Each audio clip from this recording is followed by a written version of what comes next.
আমার ছোট্ট সোনা ময়না এখন অনেক বড় হয়ে গেছে, এখন খাওয়ার কথাও বলা শিখছে। আসলে বাচ্চারা কিছু খাইতে চাইলে অনেক খুশি লাগে।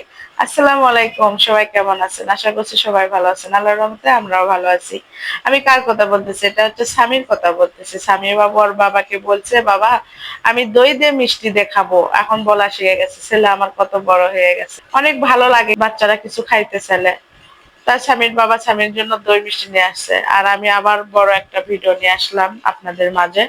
অবশ্যই দেখবেন পুরোটা, কোনো না কোনো অংশ থেকে ভালো লাগে যেতে পারে। আর ভিডিওটা বড়ই হয়েছে, ধৈর্য ধরে দেখবেন, কোনো অংশ থেকে ভালো লাগতেও পারে। আর আমি স্বামীর জন্য দই নিয়ে আসছে, সেটা আগে স্বামী বাবুকে খাইয়ে দিব।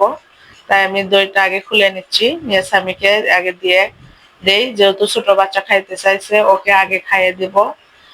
আর এটা হচ্ছে পরের দিন সকালবেলা, আগের দিন আর ভিডিও করা হয়নি। সকালবেলা দেখেন কত কাপড় কালকে ধুইছিলাম, সেগুলো ভাঁজ করব। আর যেগুলো শুকায়নি আবার আমি বারান্দায় দিয়ে রাখছি। আজকে একটু রোদও নাই, মেঘলা মেঘলা।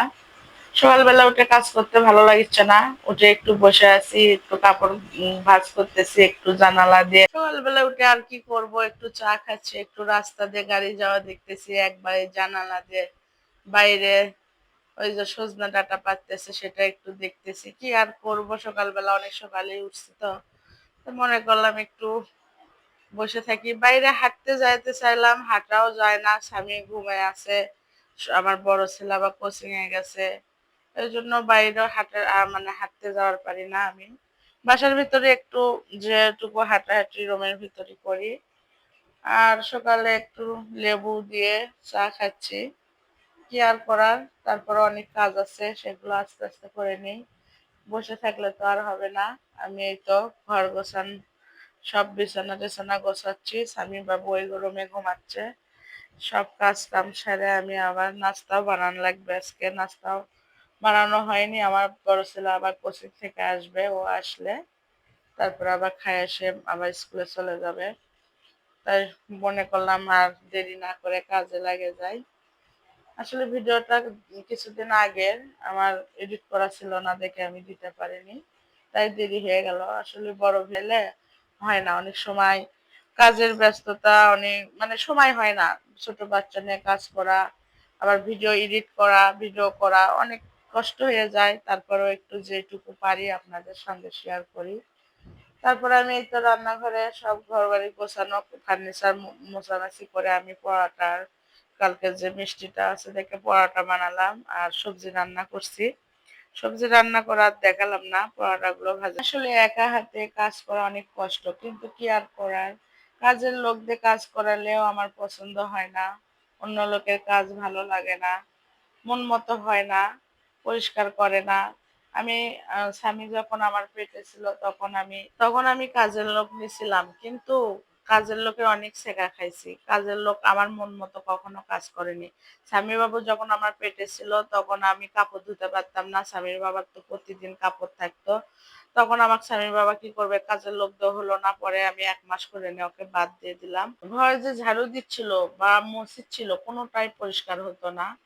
পরে আমি 1 মাস করে বাদ দিয়ে আমি ওয়াশিং মেশিন কিনে নিলাম, যেহেতু প্রতিদিন কাপড় ধোয়াই লাগে। এই হলো কাজের লোকের কাহিনী, কি আর বলার। আর কাজের লোকের কথা কেন বললাম, আমি ওই যে রুটি বানানোর যে ভিডিও দিছে, ওখানে একটা ভাই কমেন্ট করছে যে কাজের লোক দিয়ে করে নিলে, মানে কাজের লোক দিয়ে করে নিলেই তো হয় না এরকম কিছু। তাই আমি এই কথা বললাম যে কাজের লোক রে ভাই রে, কাজের লোক দিয়ে কাজ করে নেওয়াও জ্বালা। আবার কিছু কাজের লোক আছে অনেক ভালো। আমি যখন এখানে বাসা চেঞ্জ করলাম, তখন একটা কাজের লোক পাইছিলাম, কিছু বলা লাগেনি, নিজের থেকে অনেক সুন্দর কাজ করছে, আমার পছন্দ হয়েছে।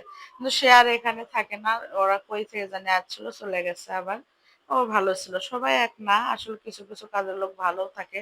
আর কাজের লোকের কথা আর কিছু না বলি, আমি এই যে সকালকার নাস্তা সবকিছু শেষ করে দুপুরের রান্নাও বসাইছি। আমি এখানে গরু মাংস বসাইছি, আর আমি ঝাল পোলা রান্না করব, একটু পোলার চাল ধুয়ে নিছি, আর এই মাংসের ভিতরে সব মশলা দিয়ে দিছি একেবারেই।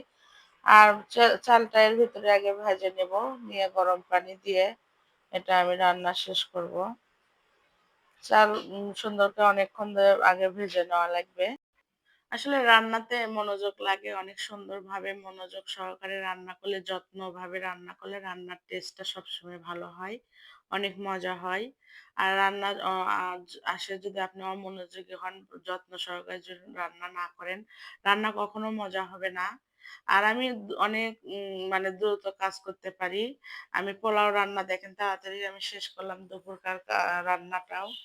আর এই যে সুন্দর হয়েছে দেখেন কিভাবে ঝরঝরে হয়েছে, মানে ঠিক হয়েছে। একবারে ঝরঝরাও কিন্তু ভালো লাগে না, একটু মানে নরম ঝরঝরা হচ্ছে একটু মানে এইরকম পোলাও ভালো লাগে। একবারে কিন্তু ঝরঝরা ভালো লাগে। আর দেখেন কেমনটা লাগে, আমি রান্না বান্না করছি কিন্তু গোসল করে। আর এই সময় যদি মুগরি নিয়ে আসে তাহলে কেমন লাগে। আমার এখন এই মুগরিটা কাটা লাগবে, আর এমনিতেই শক্ত মুগরি কাটতে অনেক কষ্ট হয়। আর এখন আনার পরে বলতেছে আমার মনে নাই, ওখান থেকে কাটে নিয়ে আসলেই হলো নি। আগেই বলতেছে কি আর বলার, অনেক শক্ত মুগরি, মানে কাটতে অসুবিধা হয়। আর গোসল করার পর কাটা কাটিয়ে মুগরি মাছ মাংস এগুলো কাটাকাটি ভালো লাগে না, কিন্তু কি আর করার। ও আসলে ভুলে গেছে যে ওখানে কাটে দেয়, পরে আস্তে আস্তে মনে হয়েছে যে ওখান থেকে কাটে নিয়ে আসলে ভালো হলো, নি এটা তো কাটা কষ্ট হয়ে যাবে। আর পেটের ভিতর দেন ডিমটাও আমার হয়ে গেছে কাটতে যায়। আর পেটের ভিতর দেন একটা ডিম বের হচ্ছে, ডিমটা দেখে মনটা অনেক খুশি লাগলো।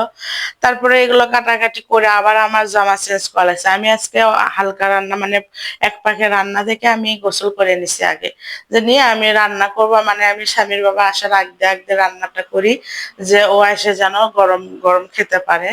তারপরে এই তো সন্ধ্যার সময় স্বামী লাগছে একটু আমাকে আনারস খাবে, সেই কান্নাকাটি করতেছে, ওকে আনারস কেটে দিলাম। আর ওকে আমরা একটু ঝাল দিয়ে মাকে খাবো দেখে ওকে আলাদা করে দিয়ে দিলাম, দিয়ে আমরা মাকে খাবো। আর ভিডিওটা আজকে অনেক বড় হয়ে গেল।